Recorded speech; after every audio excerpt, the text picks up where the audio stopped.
बच्चों, हम पढ़ेंगे वसंत पाठ 10 अपूर्व अनुभव। इसकी लेखिका है तेत्सुको कुरियानागे।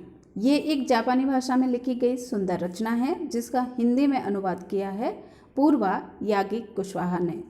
बच्चों, इस कहानी में हम एक अनोखे विद्यालय के बारे में जानकारी लेंगे। इस विद्यालय में बच्चों को जो शिक्षा है वह प्राकृतिक के सानिध्य में दी जाती है और ये विद्यालय प्राकृतिक परिवेश में बना हुआ है जहाँ रेल के खाली डिब्बों से दूर दूर कक्षाएं बनाई गई है और बड़े बड़े पेड़ों की जो जड़ें हैं उनसे विद्यालय के दरवाजे बनाए गए हैं तथा इस अनोखे विद्यालय में हर एक बच्चे के पास अपना अपना पेड़ है जिस पर वे थोड़ी देर विश्राम भी करते तथा वहाँ विभिन्न प्रकार के खेल भी खेलते हैं। और इस अनोखे इस विद्यालय के जो संस्थापक यानी बनाने वाले हैं उनका नाम है श्री कोबायाशी। और ये एक संस्मरण प्रदान कहानी है और संस्मरण का मतलब है पुरानी यादें, क्योंकि लेखिका भी इसी स्कूल से पढ़ी हुई है इसलिए उन्होंने अपनी उस याद को एक कहानी के रूप में यहाँ लिखा है। और ये कहानी ऐसे दो दोस्तों की है जिसमें एक दोस्त अपाहिज है, यानी इसमें एक लड़का है जिसका नाम यासुकी चान है और वह अपाहिज है यानी उसके एक पाँव में पोलियो हो रखा है।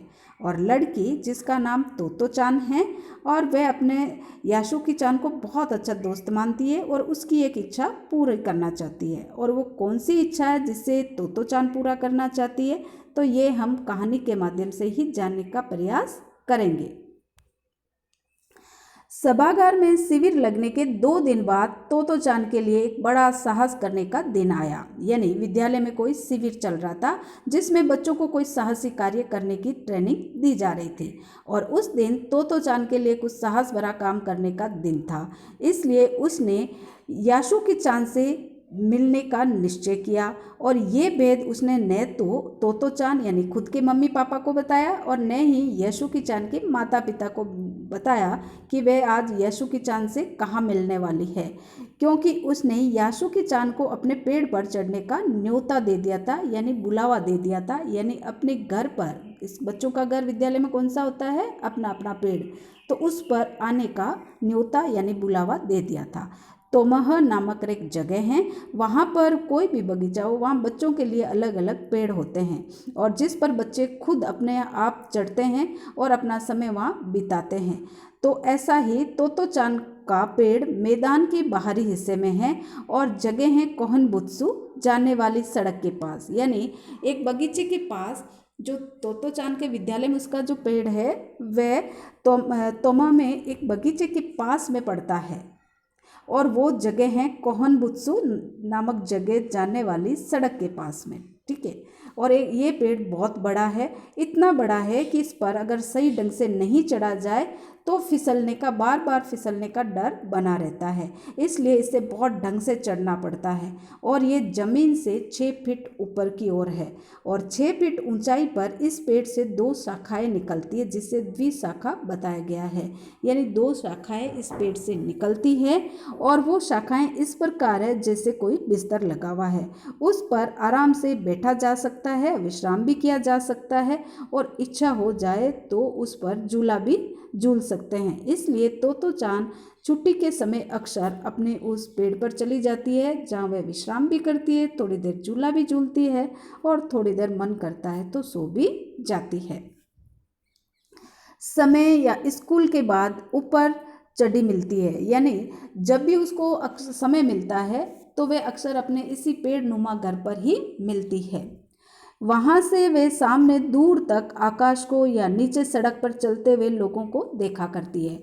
यानी तोतो चान के लिए क्या अच्छा है कि वे अपने इस पेड़ पर जब विश्राम करती है तो उसे ऊपर से नीले रंग का आसमान सुंदर रूप में दिखाई देता है और नीचे देखने पर सड़क पर जो लोग चलते हैं, क्योंकि उसका पेड़ ये सड़क के पास भी पड़ता है और सड़क का नाम भी आपको पता है कौन सी सड़क है जो पहले बोला गया है, तो वहाँ पर जो सड़क है उसके पास में उसका ये पेड़ पड़ता है, तो आते जाते लोगों को भी वह अक्सर देखा करती है। बच्चे अपने अपने पेड़ को निजी संपत्ति मानते थे, यानी ये पेड़ बच्चों का इंडिविजुअल है, इस पर बिना किसी की परमिशन के कोई भी आ जा सकता नहीं था। किसी दूसरे के पेड़ पर चढ़ना हो तो उससे पहले परमिशन लेनी पड़ती थी और पूरी शिष्टाचार से बोलना पड़ता था, माफ़ कीजिए क्या मैं अंदर आ जाऊं, ये पूछना पड़ता था। यानी शिष्टाचार के नाते पेड़ पर जाने के लिए क्या बोलना पड़ता था, जैसे हम घर के अंदर आते ना वैसा ही शिष्टाचार वादक शब्द वहाँ बोलना पड़ता था। और क्या बोलना पड़ता था, माफ़ कीजिए क्या मैं अंदर आ जाऊं, यानी ऊपर जाने को भी क्या बोला जाता था, अंदर आ जाऊं। याशु की चांद को पोलिया था, पोलिया जिससे कि एक पाँव कमजोर हो जाता है, इसलिए वह न तो किसी पेड़ पर चढ़ पाता था और न ही किसी पेड़ को निज संपत्ति मानता था। यानी याशु की चांद के एक पाँव पर पोलिया था, इसलिए वह न पेड़ पर चढ़ सकता था और इसी कारण उसके पास अपना कोई निजी संपत्ति के तौर पर कोई पेड़ भी नहीं था। अतः तोतो चांद ने उसे अपने पेड़ पर बुला लिया था और पर यह बात उसने किसी से नहीं की, क्योंकि उसे बड़ों से डांट जो सुनने को मिलती, क्योंकि याशु की चांद को चढ़ना नहीं आता है, उसका एक पाँव कमज़ोर है, वह चढ़ने में सक्षम नहीं है और उसके पास अपना कोई पेड़ भी नहीं है। लेकिन तोतो चांद ने आज अपने उसी अपाहिज दोस्त को अपने घर पर बुला लिया है पेड़ पर चढ़ने के लिए, और वो उसके लिए क्या क्या तैयारी करेगी, बहुत रोचक तरीके से ये कहानी लिखी गई है। इसलिए जब उसने याशु की चांद को अपने पेड़ पर आमंत्रित किया था तो ये बात उसने किसी अपने घर वालों बड़ों को नहीं बताई, क्योंकि उसे डांट खाने को जो मिल जाती। घर से निकलते समय तोतो चांद ने माँ से कहा कि वे याशु की चांद के पास जा रही है। चूंकि वे झूठ बोल रही थी इसलिए उसने अपनी माँ की आंखों में भी नहीं झांका। यानी बच्चे जब झूठ बोलते हैं ना तो उनकी आंखों में कुछ ना कुछ शरारत दिखाई दे जाती है, इसलिए तोतो चांद ने अपनी माँ से झूठ बोलते हुए आंखें झुकाकर बात करी और तुरंत वहाँ से निकल गई। वह अपनी नज़रें जूतों के फीतों पर गड़ाई रही। रोकी उसके पीछे पीछे स्टेशन तक आया। जाने से पहले उसे सच बताए बिना तोतो चांद से रहा नहीं गया था। मैं याशु की चांद को अपने पेड़ पर चढ़ने देने वाली, उसने बताया। जब तोतो चांद स्कूल पहुंची तो रेल पास उसके गले के आसपास हवा में उड़ रहा था। रेल पास यानी तोतो चांद के पास में गले में क्या था, रेल का एक पास था, वह उसके गले में उड़ रहा था। यानी उसने उसको पास को अपने गले में बांध रखा था। याशु की चांद उस मैदान में क्यारियों के पास मिल गया था। यानी वो मैदान बहुत बड़ा था, उसमें सुंदर सुंदर पेड़ों की क्यारियाँ पौधों की क्यारियाँ लगी हुई थी और उसी के पास में याशु की चांद धीरे धीरे चलता हुआ आ गया था और वही उसको मिल गया था। गर्मी की छुट्टियों के कारण सब कुछ सूना पड़ा हुआ था, कोई आसपास ज़्यादा बच्चे नहीं थे।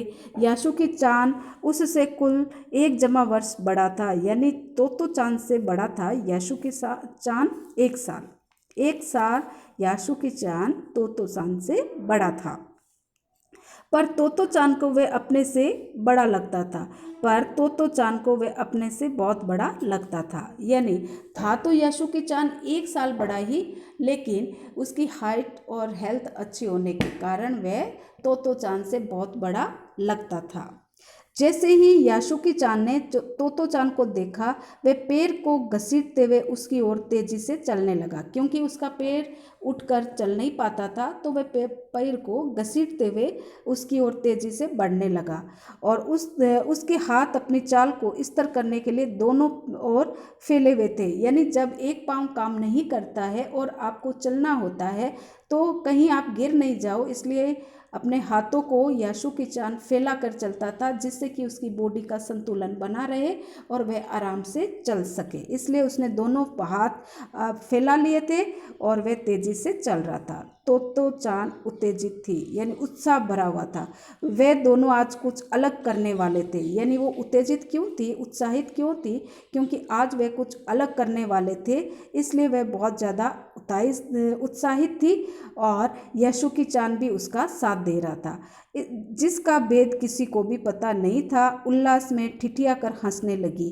यानी वो जो एक अलग काम करने वाली थी उसकी जानकारी उसने किसी को भी नहीं दी थी, लेकिन उसके मन में एक खुशी का माहौल छा रहा था, इसलिए वह जोर जोर से हंसने लगी और उसकी हंसी देखकर याशु की चांद भी उसका साथ देने लगा। तो आप ये वापस पढ़े, समझे और जाने कि इसमें ऐसा क्या होने वाला है जो हम आगे के भाग में पढ़ेंगे।